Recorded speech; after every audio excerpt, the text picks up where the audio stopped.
Trinayani presents मुड़ मुड़ के ना देख, मुड़ मुड़ के ना देख। बेटा खाने से पहले हाथ धोया करो। आप अपने बच्चे की सुरक्षा पे कड़ी नजर रखती हैं, फिर अपने किचन को भी सुरक्षित रखिए। सुरक्षा एलपीजी होस पाइप और ISI मार्क वाला स्टोव इस्तेमाल कीजिए। किचन की सुरक्षा, परिवार की सुरक्षा। HP gas. Good morning and hello friends, स्वागत है आप सबका कार्यक्रम मुड़ मुड़ के ना देख में, जहां विकलांगता संबंधित विषयों पर हम चर्चा करते हैं। We discuss matters related to disability issues. मुड़ मुड़ के ना देख स्वयं सेवी संस्था यानी NGO त्रिनयनी की प्रस्तुति है और मैं हूं रीतिका साहनी, इस NGO की फाउंडर ट्रस्टी।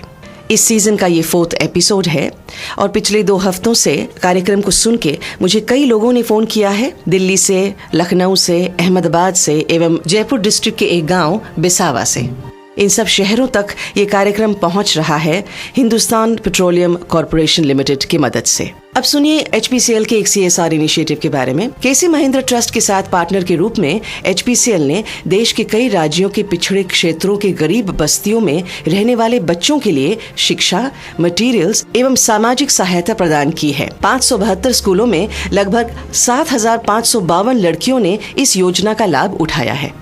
चलिए मुड़ मुड़ के ना देख के आज के विषय पर चर्चा शुरू करते हैं। हमारे संविधान के अंतर्गत प्रत्येक भारतीय नागरिक कुछ फंडामेंटल राइट्स एंजॉय करता है, चाहे वो विकलांग हो या नहीं। For example right to equality है।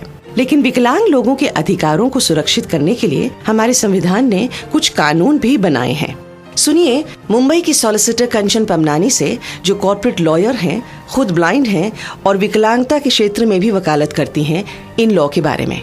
हमारे 4 लॉज हैं जो विकलांगता के स्पेशली डील करते हैं। मेन लॉ है persons with disability act 1995, the rehabilitation council of India act, the national trust act and the mental health act. ये जो 4 कानून हैं वो अलग अलग विकलांगता और उनके अलग अलग पहलुओं को देख के बनाए गए हैं। तो जैसे कंचन ने कहा, 1995 में एक कानून बना था जिससे अंग्रेजी में हम the persons with disabilities bracket में equal opportunities, protection of rights and full participation act 1995 कहते हैं। कुछ वर्ष हुए हैं कि एक प्रोसेस शुरू हुआ है कि इस एक्ट को अमेंड किया जा रहा है, इस लॉ का संशोधन हो रहा है और इसके पीछे एक महत्वपूर्ण कारण है हमारे देश का एक इंटरनेशनल ट्रीटी को साइन करना। सुनिए दिल्ली के लॉयर सुभाष चंद्र वशिष्ठ से इसके बारे में। सुभाष जी दिल्ली हाई कोर्ट में प्रैक्टिसिंग एडवोकेट हैं और स्वयं national centre for inclusive environment के प्रोग्राम कोऑर्डिनेटर भी हैं। 2007 में UN कन्वेंशन जो विकलांग व्यक्तियों के अधिकारों पर, जिसको अंग्रेजी में UNCRPD कहते हैं, UN convention on rights of person with disabilities, उसको हमने 2007 में साइन किया भारत देश ने। और भारत पहले कुछ देशों में था जिन्होंने इसको बड़े जोर शोर से इस ट्रीटी को साइन किया और जैसे ही 20 देशों ने साइन किया उसके 2 साल के अंदर अंदर इसको इफेक्ट में आ जाना था। तो 9 में लगभग 2009 में ये फोर्स में आ गई। बहुत सारे देशों ने क्या किया, जैसे फोर्स में आई उन्होंने अपने लॉज को चेंज किया, क्योंकि ये एक ऐसी ट्रीटी थी जिसमें हमारा देश कमिट कर रहा है इंटरनेशनल कम्युनिटी को कि हम विकलांग व्यक्तियों के अधिकारों के प्रति सचेत हैं, उनको हम बराबर के अधिकार देते हैं, बराबर का नागरिक मानते हैं। लेकिन हमारे देश में कानून नहीं बदले गए। तो बहुत लंबे समय से डिमांड चल रही थी कि हमारे देश के जो कानून हैं, जो मेडिकल मॉडल पे बेस्ड हैं, जो चैरिटी मॉडल पे बेस्ड हैं, उसको हम क्यों ना इस राइट्स मॉडल पर बेस करके बनाएं, क्योंकि हमने UN कन्वेंशन साइन किया है और इंटरनेशनल हमारी जो कम्युनिटी ऑफ नेशंस है उनको हमने कमिट किया है कि हम ये करेंगे। तो उस हिसाब से हमारे देश के कानून में भी बदलाव होने चाहिए। So there was a need to align a national law in line with the international convention. Law विकलांग लोगों के अधिकारों से संबंधित था, इसीलिए जरूरी हो गया था कि वो इस अमेंडमेंट प्रोसेस में हिस्सा लें और भागीदारी बने। इस पर कंचन का क्या कहना है, सुनिए। UN कन्वेंशन बन रहा था तब विकलांगों ने सोचा था कि नथिंग फॉर अस विदाउट अस।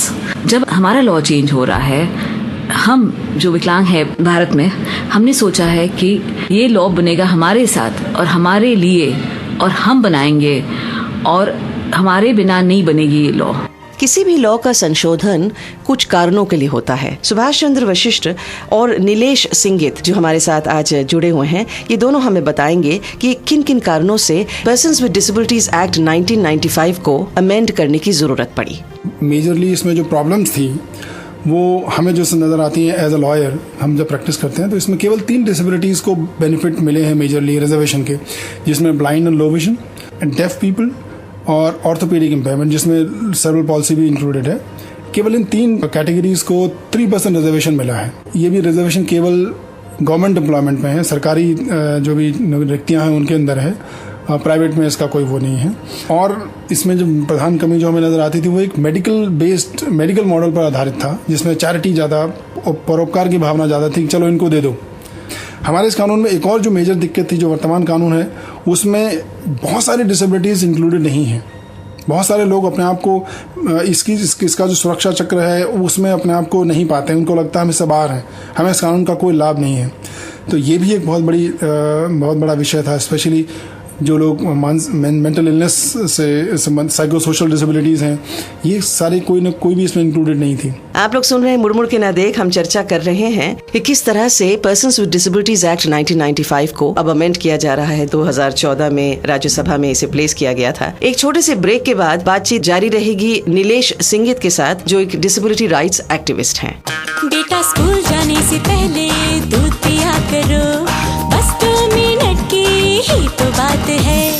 बेटा खाने से पहले हाथ धोया करो, बस 2 मिनट की ही तो बात है। आप अपने बच्चे की सुरक्षा पे कड़ी नजर रखती हैं? फिर अपने किचन को भी सुरक्षित रखिए। सुरक्षा LPG होस पाइप और ISI मार्क वाला स्टोव इस्तेमाल कीजिए। खाना बनाने के बाद गैस रेगुलेटर ऑफ कीजिए। बस 2 सेकंड की तो बात है। किचन की सुरक्षा, परिवार की सुरक्षा, HP gas. Welcome back after the break. मैं हूं रितिका सहानी। अब हम सुनेंगे नीलेश सिंगित से, जो डिसेबिलिटी राइट्स एक्टिविस्ट हैं और NALSAR university of law Hyderabad में 2 साल इस right to persons with disabilities build का जो पहला ड्राफ्ट बन रहा था वो उस पे काम कर रहे थे। 2011 की ये बात है और अब 2014 में नीलेश हमें बताएं कि पर्सन्स विद डिसेबिलिटीज एक्ट 1995 और 2014 का जो पर्सन्स विद डिसेबिलिटीज बिल है, इन दोनों में क्या फर्क है? सबसे पहले जो 1995 एक्ट है वो काफ़ी वेलफेयरिस्ट अप्रोच की है, जहाँ पर डिसेबल्ड लोगों को माना जाता है कि उन्हें चैरिटी दी जाए एंड उनके जो हक है उसके ऊपर ज़्यादा तवज्जो नहीं देता। बेसिकली जो 2014 की जो बिल है वो UN कन्वेंशन के ऊपर बेस्ड है, जहाँ पर हमारे राइट्स के ऊपर ज़्यादा महत्व दिया गया है, ख़ास करके लीगल कैपेसिटी। 1995 एक्ट ये नहीं मानता कि विकलांग व्यक्ति दूसरे व्यक्तियों के बराबर है, वो कोई कॉन्ट्रैक्ट नहीं साइन कर सकता। कॉन्स्टिट्यूशन में एक लफ्ज़ है अनसाउंड ऑफ माइंड, तो बेसिकली ये कहता है कि अगर किसी को अनसाउंड माइंड घोषित किया जाए तो वो कॉन्ट्रैक्ट नहीं साइन कर सकता, और बहुत सारी चीज़ वो नहीं कर सकता जो आम व्यक्ति फॉर ग्रांटेड लेती है। 2014 कहती है कि हम सब बराबर है। और फिर और जो इम्पोर्टेंट चीज़ें हैं, एक्सेसिबिलिटी। सबसे मुश्किल बात एक विकलांग व्यक्ति के लिए है एक्सेसिबिलिटी। हम सब कुछ कर सकते हैं परंतु ट्रांसपोर्ट हमारे लिए यूज़ नहीं कर पाते, इसलिए वहाँ पर मार खा जाते हैं कि मेरे पास क्वालिफिकेशन है पर मैं अब वर्क प्लेस के लिए नहीं जा सकता क्योंकि बस एक्सेसिबल नहीं है, ट्रेन एक्सेसिबल नहीं है। 2014 एक्ट ये कहता है कि उसे एक्सेसिबल बनाया जाए इस तरह कि हम सब आसानी से घूम फिर सके, बी इट फॉर एम्प्लॉयमेंट या फिर एजुकेशन के लिए। नीलेश, आई थिंक हमारे श्रोतागण को we should explain what you mean by legal capacity. ये जो कॉन्सेप्ट है काफ़ी नया है, खास करके डिसेबिलिटी क्षेत्र में। एक आम साधारण व्यक्ति 18 ईयर्स का जब होता है तो उसे बालिग घोषित किया जाता है और उसके तहत वो हर चीज़ अपने आप कर सकता है, बैंक अकाउंट खोल सकता है, वोट कर सकता है, शादी कर सकता है। बट विकलांग व्यक्ति को ये सब मुमकिन नहीं है। नेशनल ट्रस्ट एक्ट और मेंटल हेल्थ एक्ट में कहा गया है कि इसे लीगल गार्डियन लेना चाहिए और लीगल गार्डियन ये सब चीज़ें करेगा विकलांग व्यक्ति के लिए। शादी तो नहीं कर सकता but all the other things कर लेगा। 2014 की जो एक्ट है वो कहती है कि विकलांग व्यक्ति भी औरों की तरह बैंक अकाउंट खोल सकता है, औरों की तरह बिजनेस कर सकता है। खास करके आजकल विकलांग लोगों को लोन नहीं दिया जाता। कहते हैं कि आप किसी को लेके आओ, गारंटर लेके आओ, गार्डियन लेके आओ, फिर लोन मिलेगा। 2014 के एक्ट के बाद लोन लेना इतना मुश्किल नहीं होगा। हम भी औरों की तरह भी लोन ले सकते हैं, अपना खुद का बिजनेस कर सकते हैं। तो ये चीज़ें हैं जो 2014 ला रहा है। नीलेश, हमने ये भी सुना है कि पर्सन्स विद डिसेबिलिटीज बिल 2014 बहुत सारे नए डिसेबिलिटीज को रिकॉग्नाइज करती है, उसके बारे में बताइए। टोटल 19 नई डिसेबिलिटीज को इंक्लूड की गई है। 1995 में 7 थी एंड 2014 में 19 है। उसमें से कुछ मस्कुलर डिस्ट्रोफी, कुछ ब्लड रिलेटेड जो डिसेबिलिटीज है जैसे कि थैलेसीमिया, ऑटिज्म को नेशनल ट्रस्ट एक्ट ने मान्यता दी है, परंतु 1995 एक्ट में उसकी मेंशन नहीं है, इसलिए डिसेबिलिटी सर्टिफिकेट्स लेने में काफ़ी दिक्कत हो रही थी। अब जब ऑटिज्म को भी मेंशन किया गया है इस एक्ट में, तो सर्टिफिकेशन की प्रॉब्लम्स काफ़ी आसान हो जाएगी। Nilesh, as a disability rights activist and as someone who has worked in the NALSA university of law for 2 years, आपने अक्सर कहा है कि बहुत सारे हाई कोर्ट और सुप्रीम कोर्ट ऑर्डर्स पास किए गए हैं जिससे विकलांग लोगों की जिंदगी में सुधार आया है। तो इस कानून व्यवस्था में ये जो चीजें हुई हैं, इसके बारे में बताइए। सुप्रीम कोर्ट और हाई कोर्ट ने हमें काफ़ी ऐसे ऑर्डर्स दी है जो हमें हमारा हक दिलाता है। सबसे जो पहले मेरे जहन में आता है राइट टू वोट।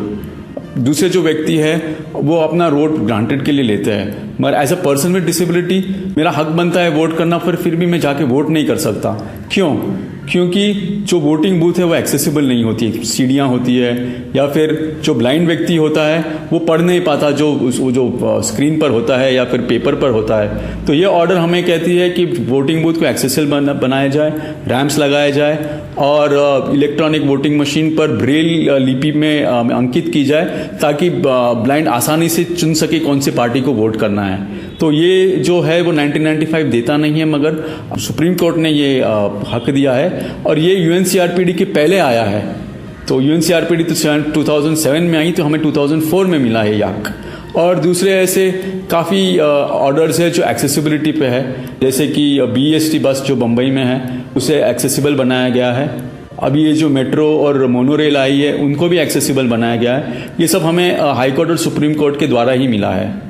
और एजुकेशन में भी for example learning disability 1995 act पहचानती नहीं है, but Bombay high court order ने लर्निंग डिसेबिलिटी को भी एक डिसेबिलिटी घोषित किया है एंड उस पर सर्टिफिकेशंस मिल रही है और काफ़ी उन्हें सुविधा भी मिल रही है, extra time etcetera etcetera. 19 disabilities जो हम 2014 में इंक्लूड कर रहे हैं उसमें से 6 या 7 तो हाई कोर्ट ऑर्डर से ही मिला गया है। मैं श्रोताओं को बताना चाहूँगा, एज एन एक्टिविस्ट और as a person with disability, मैं एक विकलांग व्यक्ति हूँ, मुझे सेरेब्रल पॉलिसी है और मेरा ये अनुभव रहा है कि आसानी से कुछ होता नहीं है, इसलिए काफ़ी संघर्ष करना पड़ता है। और सबसे पहले तो हमें अपना हक जो है वो जानना चाहिए कि क्या है। नीलेश, 2011 में बिल का पहला ड्राफ्ट बना, you were part of that process. उसके बाद स्टेट कंसल्टेशंस हुए इस बिल पर। आज की तारीख में let us inform our listeners कि पर्सन्स विद डिसेबिलिटीज बिल 2014 की क्या स्थिति है। ये बिल अभी राज्यसभा की स्टैंडिंग कमेटी में पहुंची है। इसका मतलब ये है कि राज्यसभा फिर से सब डिसेबिलिटी ऑर्गेनाइजेशंस और विकलांगों को पूछेगी कि उन्हें क्या चाहिए और इसमें क्या बदलाव लाना चाहिए। तो ये प्रक्रिया कम से कम और एक 6-7 महीने चलेगी। Alright, thank you Nilesh for being on मुड़ के ना देख। Thank you. ये बात तय है कि पर्सन्स विद डिसेबिलिटीज एक्ट 1995 की जो कानून है इसमें बदलाव की जरूरत थी। हमारे देश ने कदम उठाया है, हम इसे बदलने की दिशा में आगे बढ़ रहे हैं। इसमें अभी बहुत सारी चर्चाएं चल रही हैं, लेकिन जब तक पर्सन्स विद डिसेबिलिटीज बिल ये पास होकर सामने नहीं आता, तब तक हमारा जो वर्तमान कानून है वही हमारे कोर्ट्स के आगे आधार है। But the most important thing here is कि भारत के यूएन कन्वेंशन साइन करने के बाद जो उत्पन्न स्थितियां हैं उसमें पहली बार हम देख रहे हैं कि विकलांग व्यक्ति अपने अधिकारों के लिए खुद सामने आया है और ये यूएन कन्वेंशन का एसेंस है, नथिंग अबाउट अस विदाउट अस। अब डिसेबिलिटी क्षेत्र में इस नए बिल को लेकर काफी विचारी मतभेद हैं और ये भी स्वाभाविक है क्योंकि हर विकलांगता की अपनी अपनी नीड्स हैं, एक्सेस नीड्स अलग हैं, एम्प्लॉयमेंट नीड्स अलग हैं। The need of the hour is that इन मतभेदों के बावजूद हमें एक कॉमन मिनिमम ग्राउंड में पहुंचना है जहां ये नया लॉ शेप लेगा जो यूनाइटेड नेशंस कन्वेंशंस के जो एसेंस है उसको समावेशित करेगा, कोई भी डिसेबिलिटी जिसमें न छूटेगी और जो राइट बेस्ड होगा। आज के एपिसोड में जो चर्चा का विषय था वो आपको कैसा लगे हमें बताएं। हमें आप फोन कर सकते हैं ऑन 09769357390 पर, 09769357390 पर। मैं हूं रितिका साहनी, अगले हफ्ते फिर से मिलूंगी त्रिनयनी की प्रस्तुति मुड़ मुड़ के ना देख में। त्रिनयनी प्रेजेंट्स